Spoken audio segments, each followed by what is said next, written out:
జగిత్యాల జిల్లా మెట్పల్లి పట్టణంలోని కాంగ్రెస్ పార్టీ కార్యాలయంలో ఈ రోజు బీఆర్ఎస్ పట్టణ ఉపాధ్యక్షులు పత్తుల భరత్ తన అనుచరుల కోరుట్ల మెట్పల్లి పట్టణానికి చెందిన యువకులు కోరుట్ల నియోజకవర్గ కాంగ్రెస్ పార్టీ ఇన్ఛార్జ్ జువాడి నరసింగరావు ఆధ్వర్యంలో కాంగ్రెస్ పార్టీలో చేరారు. కోరుట్ల నియోజకవర్గ ఇన్ఛార్జ్ నరసింగరావు పత్తుల భరత్ కి కాంగ్రెస్ కండువా వేసి పార్టీలోకి చేర్చుకున్నారు. అనంతరం వారు మాట్లాడుతూ దాదాపు ఈ రోజు పత్తుల భరత్ ఆధ్వర్యంలో బీఆర్ఎస్ నుంచి 500 మంది యువకులు కాంగ్రెస్ పార్టీలో చేరారు అన్నారు.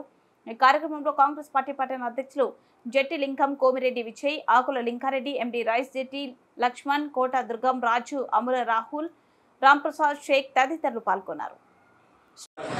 ఈరోజు మెట్పల్లిలో బీఆర్ఎస్ పార్టీ పట్టణ ఉపాధ్యక్షులు, అదేవిధంగా కురుట్ల మండలం కురుట్ల పట్టణంలో బీఆర్ఎస్ ఎస్సీసెల్ ప్రెసిడెంట్ పవన్ గారు, భరత్ గారు, ఇద్దరు వారితో పాటు దాదాపు 500 మంది కార్యకర్తలు, సోషల్ వర్కర్ పత్తుల నరేష్ గారు, వీరందరూ కలిసి ఒక 500 మంది బీఆర్ఎస్ పార్టీకి రాజీనామా చేసి ఈరోజు కాంగ్రెస్ పార్టీలో చేరడం జరిగింది.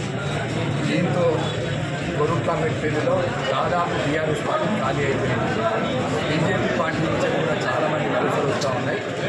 అందుకే ఖచ్చితంగా ఈసారి మా సోదరులు భరత్ కానివ్వండి, నరేష్ కానివ్వండి, పవన్ కానివ్వండి, శివ కానివ్వండి, వీళ్ళందరూ కూడా పెద్ద ఎత్తున కాంగ్రెస్ పార్టీకి మద్దతు తెలుపుతూ ఖచ్చితంగా యువత వీళ్ళకి మంచి భవిష్యత్తు ఉన్నది, తప్పకుండా కాంగ్రెస్ పార్టీలో ఉంటేనే మాకు గుర్తింపు ఉంటుంది, మంచి భవిష్యత్తు ఉంటుందనే ఆలోచన కొద్దీ ఇలా బీఆర్ఎస్ పార్టీకి రాజీనామా చేసి కాంగ్రెస్ పార్టీలో చేరడం జరిగింది.